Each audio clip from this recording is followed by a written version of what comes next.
اور حدیث ہے صحیح بخاری میں، مسلم میں، ابو ہریرہ رضی اللہ عنہ کہتے ہیں رسول اللہ صلی اللہ علیہ وسلم نے فرمایا من آتاہ اللہ مالا، جس کو اللہ رب العالمین نے مال بخشا، مال عطا کیا، فلم یؤد زکاتہ، اس نے اس کی زکوٰۃ ادا نہ کی، مثل لہ یوم القیامت شجاعا اقرع لہ زبیبتان، اس کے لیے وہ مال گنجے سانپ کی شکل بنا دیا جائے گا، جس کی آنکھوں کے اندر آنکھوں کے اوپر دو سیاہ نقطے ہوں گے،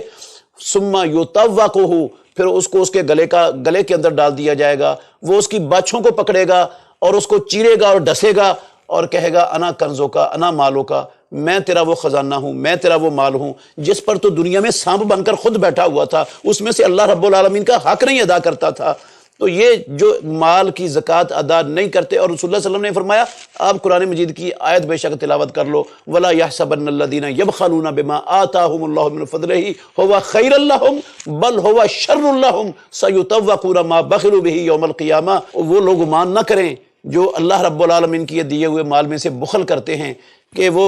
خرچ نہ کر کے انہوں نے اپنے لیے بہتر کیا ہے، بلکہ انہوں نے اپنے لیے برا کیا ہے، یہی چیز جس کا انہوں نے بخل کیا ہے قیامت کے دن